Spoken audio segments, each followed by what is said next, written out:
की मोनोपोली बन रही है। एक उद्योगपति के हाथ में हिंदुस्तान के सारे पोर्ट, एयरपोर्ट, इंफ्रास्ट्रक्चर,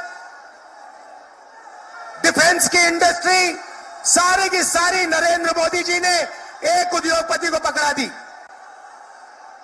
आप लोगों के लिए इस देश में कुछ नहीं बचा है।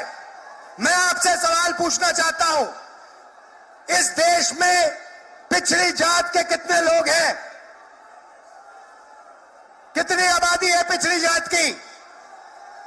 50%। 50%। दलितों की कितनी आबादी है? 15%। आदिवासियों की कितनी आबादी है? 8%। कितनी बनती है भाई? कितनी होती है? 73%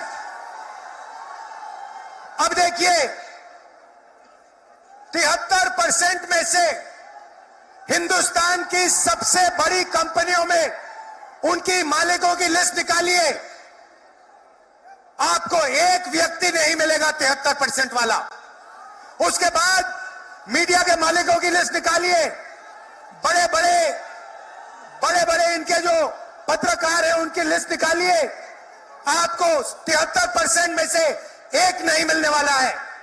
उसके बाद प्राइवेट अस्पतालों के मालिकों की लिस्ट निकालिए, स्कूल और कॉलेज जो चलाते हैं, private school, private college, private university, उनकी लिस्ट निकालिए, उधर आपको 73% का कोई नहीं मिलेगा। उसके बाद जो हिंदुस्तान को 90 ब्यूरोक्रेट चलाते हैं, आईएएस वाले, उनकी लिस्ट निकालिए, उधर आपको 3 पिछड़े वर्ग के लोग मिलेंगे, 3 दलित मिलेंगे और 1 आदिवासी मिलेगा।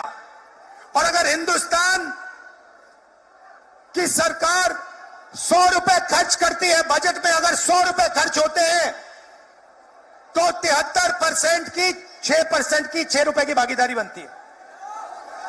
तो ये जो 73% है, और उसमें अगर आप जोड़ना चाहते हो तो गरीब जनरल कास्ट के लोगों को भी जोड़ लो। इनके लिए इस देश में कोई रास्ता नहीं बचा है। पहले क्या होता था?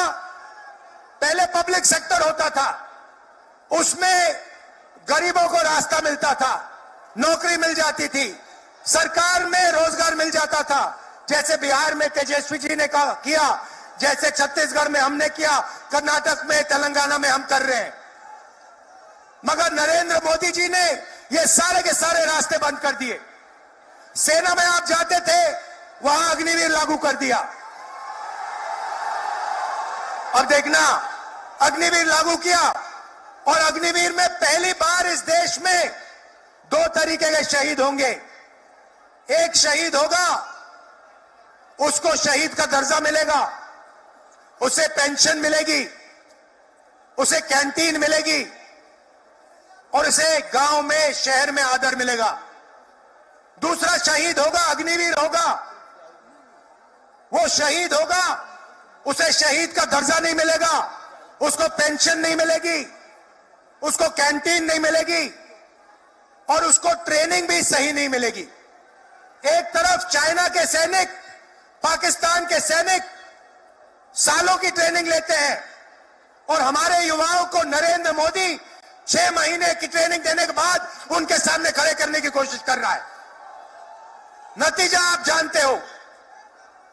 मैं ज्यादा नहीं बोलना चाहता हूं, क्योंकि लालू जी को बोलना है।